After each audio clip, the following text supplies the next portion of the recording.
Hello, my name is Alicia Carter, and for my case study, I am presenting over the turnaround at Nissan.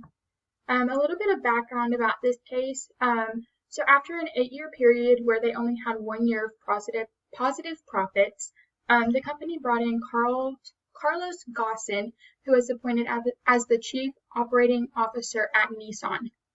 After speaking with several different departments and individuals within the company, he spoke with over 100 people, including customers, union officials, and employees. He realized that there were some major problems going on at Nissan that needed to be addressed in order to turn around their profits to be profitable again. Because of this, he created 9 cross-functional teams who were able to work together in determining what needed to be done to revive the company. After close examination and collaboration with each other, they determined that the decline in profits was due to declining sales, excessive costs, and weak management. They believed that the management lacked a coherent strategy, a strong profit orientation, and clear focus on the customer.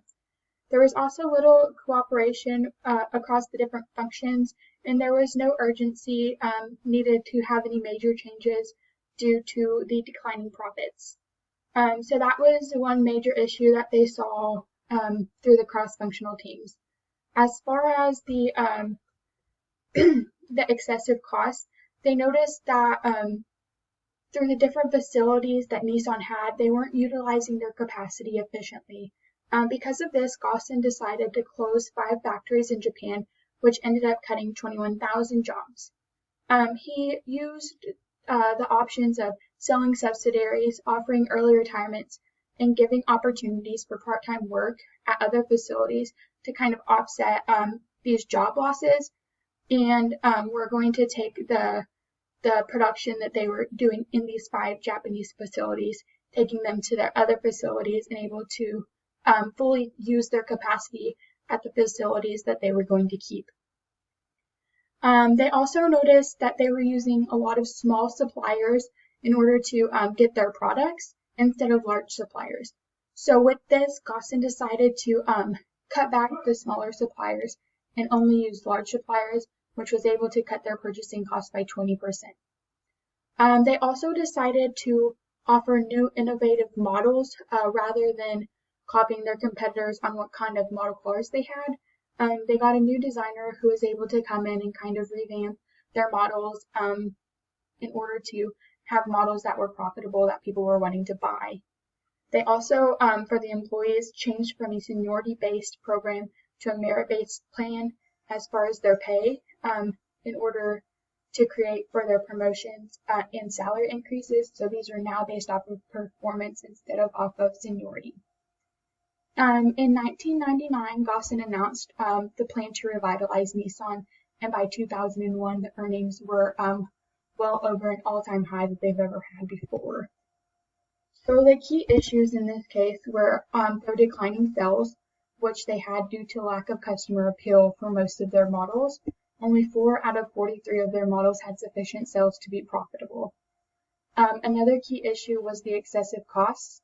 They saw that they only ran their facilities at half capacity. They did cut the 5 Japanese facilities and said that in order to fully utilize their capacity in the other facilities, they would be able to do that, whereas only running at half capacity, they were losing out on approximately 1 million more cars that they could have produced a year. Another issue under excessive cost was them using smaller suppliers in which they changed to larger suppliers. And lastly was the weak management, where they did not have a coherent system, they didn't have strong profit orientation, and they did not have a clear customer focus. So one of the questions in this case was what was done to improve efficiency, adaptation, and human relations, and how were the potential trade-offs among these performance determinants handled. So as far as efficiency, they were able to focus on their quality control. They were able to shut down the 5 plants, reducing 21,000 employees in order to improve their productivity at the remaining plants. and they were also able to reduce their supplier quantity, which reduced their purchasing costs. With adaptation, they were able to have employed an inventive designer in order to adapt to what the wants and needs were of the customers. They reinvented their models instead of copying their competitors in order to create models that were sufficient, that would be sufficient to have sales or that would turn a profit. And lastly, for human relations, they created a merit-based plan where they were paid on success rather than seniority, and they created a plan where there were responsibility sectors that would be respectful to the specific goals that they had set. Another question in this case was what effective change management practices were used at Nissan. So Gaussen made an effort to ensure that all of the employees were well aware that there was a need for change before the transition took place. He told the employees that there were changes that were going to be made. It may cut employees, but that was what was needed for the company to be successful. He said he would rather have the employees be aware of what was going on before the fact, and that the employees would be more susceptible to this rather than having a sense of uncertainty. He wanted to let them know ahead of time. He was also able to go and meet with several employees to see what changes were needed. In this, it helped to reduce the spread of false information and negative reactions because he was going to different people. It wasn't a lot of hearsay. It was him going to different individuals saying, this is what's going on. We need to revive the company, and I would like your feedback on what you think could be done to help do that. Another way he used change management practice was with being open about the situations. The workers were able to put confidence in him and reduce poor performance in the transition due to fear and anxiety. So the workers were still maintaining their efficiency, what they could do with what they were given, instead of having a sense of fear and because of that doing poor work. And lastly, instead of making all of the decisions on his own, he created a cross-functional team to evaluate the company and determine where the downfalls are.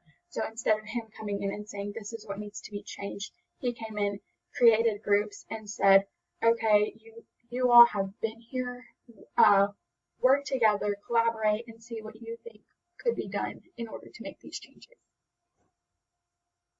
The last question was what traits and skills can help explain the successful strategic leadership by Gaussen. So one of the things he did was he maintained a positive attitude. Gaussen had a high emotional intelligence and knew that he needed to tell his employees about the changes before they happened, and explain to them that this was needed in order for the company to survive. Another one was strategic thinking. He allowed for collaboration within the groups where they were able to strategically think together and collaborate with what issues were at hand and come up with solutions on how they could be fixed. And last is the determination that Gaussen had. He was able to determine to revitalize the company to ensure there was success in the future. He ensured that he was going to be able to treat his employees fairly and that they were efficiently utilizing their resources. In conclusion, after the 8 years with only 1 year of positive profits, Gaussen was able to come into the company and revive the company. He was able to use cross-functional teams to create effective conclusions on where the problems lied and what needed to be done to fix them. Gaussen knew that there were big changes needed and was able to communicate with the employees beforehand rather than letting changes happen first and then informing the employees of what was going on.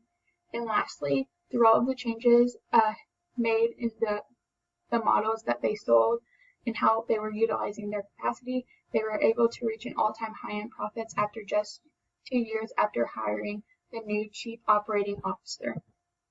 Thank you so much.